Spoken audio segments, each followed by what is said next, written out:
C'est l'une des maladies les plus connues dans le monde, le paludisme. Derrière ce mot se cache un tueur impitoyable, surtout en Afrique subsaharienne. Pourtant, cette maladie reste très souvent sous-estimée par les malades qui optent pour plusieurs moyens de traitement. Je commence d'abord à prendre les feuilles. Oui, je prends d'abord les petits feuilles et tout, comme ça, les feuilles des avocats, les feuilles des manguiers et tout, je crampe. Oui, je boue ça bien. Après, j'essaie de me laver avec. Bon, je dois aller à l'hôpital pour me examiner d'abord. Après, le docteur ne va me dire ce que j'ai. Parce que moi-même, je suis novice. Bon, je ne connais pas absolument ce que j'ai. Mais si je sens mal, je suis obligé d'aller à l'hôpital. Jusqu'à ce jour, les gens ont traité le paludisme dans les hôpitaux parce que c'est le chemin le plus approprié.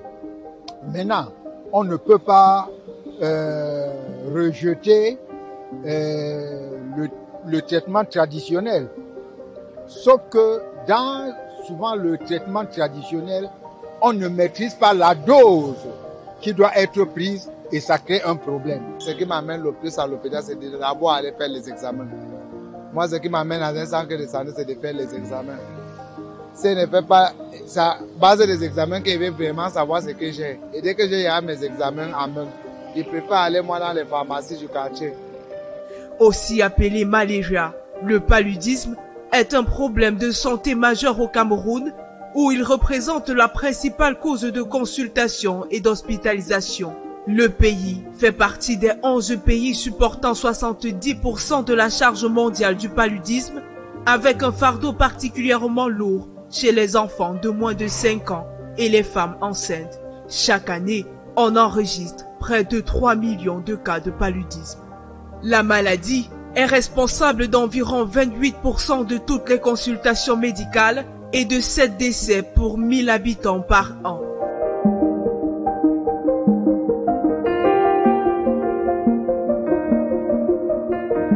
Des chiffres que connaît bien le docteur Donfa Glory, médecin généraliste que nous avons rencontré dans son lieu de service à l'hôpital Baptiste de Mbopi, situé dans le 1er arrondissement de la ville de Douala.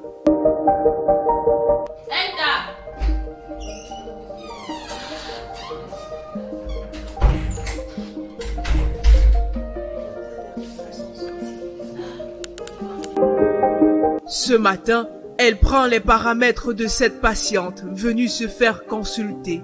Bonjour madame. Bonjour docteur. Qu'est-ce que vous avez à l'hôpital? Depuis hier soir, j'ai mal aux articulations, je sens froid, j'ai mal à la tête. Est-ce que vous avez pris un remède depuis lors? Non. À part de ça, est-ce que vous chauffez? Oui. Vous avez pris la température à la maison? Oui, c'était à 49,5. D'accord. En dehors de ça, vous avez d'autres symptômes? Non. Vos urines sont que ça, quelle couleur? C'est normal? C'est normal. D'accord. Vous ne vomissez pas? Je vomis pas. Vous faites la diarrhée? Non. Vous respirez bien? Je respire bien. D'accord. Vous avez une maladie quelconque déjà établie? Non. Est-ce que vous utilisez le moustiquaire? Oui. Chaque soir? Pas tous les soirs. D'accord. Donc, je vais vous examiner. D'accord, docteur.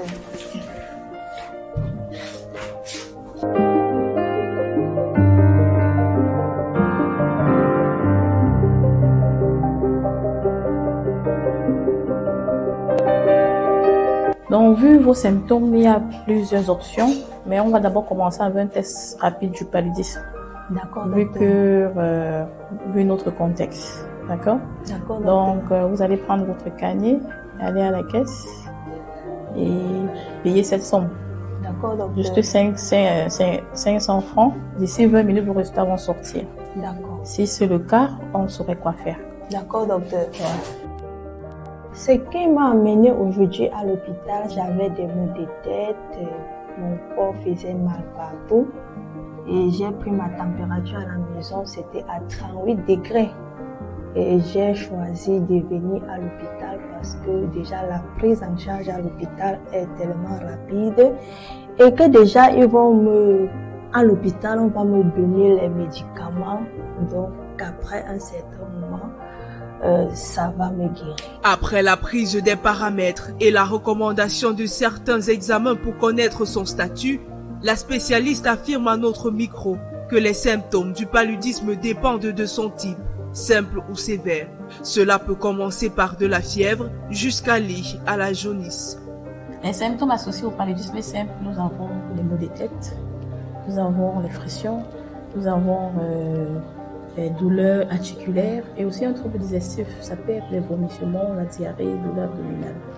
Et pour les signes et symptômes sévères, nous avons une altération de la conscience. Ça peut aller à la confusion, l'agitation, la somnolence jusqu'au coma. Nous avons la pâleur. Vous voyez l'enfant ou bien le patient est pâle. On peut dire, comme la plupart des mamans disent, il y a un manque de sang.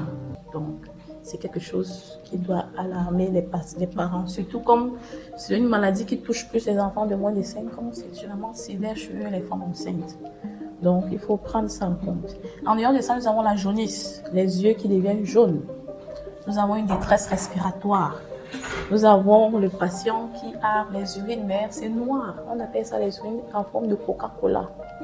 Nous avons aussi un patient qui ne pisse pas du tout. Si vous prenez en compte les bébés, vous allez voir la mère qui dit le bébé n'a pas pissé depuis un certain bout de temps. Des signes qui doivent alerter le malade et le pousser à se rendre le plus tôt possible dans un centre de santé afin d'être diagnostiqué grâce à 2 méthodes déjà expérimentées dans plusieurs établissements. Soit on utilise un test de diagnostic rapide, comme le nom l'indique, c'est très rapide. En moins de 20 minutes, on a les résultats.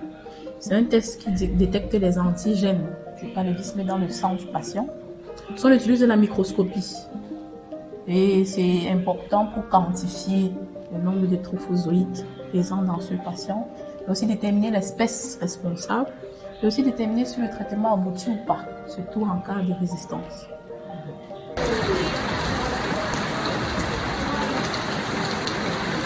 Les mois d'août, septembre et octobre, considérés comme la saison des pluies dans plusieurs villes du Cameroun, voient une forte prévalence du paludisme.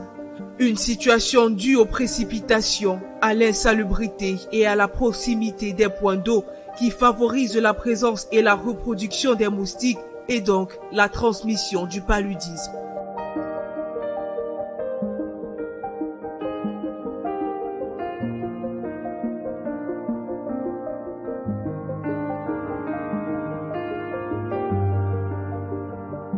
Plusieurs protocoles ont été conçus concernant le traitement du paludisme.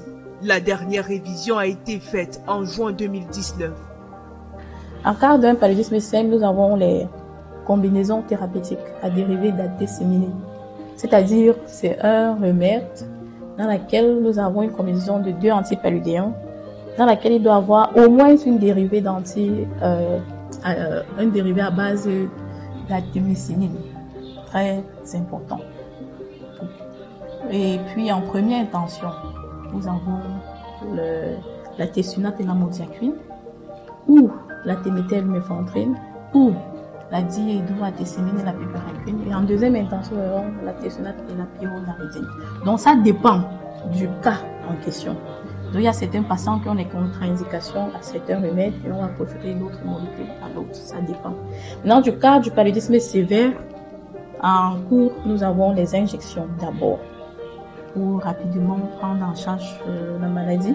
Ça peut être en injection intraveineuse ou bien intramusculaire, soit avec la tessunate, soit avec la téméter ou la quinine.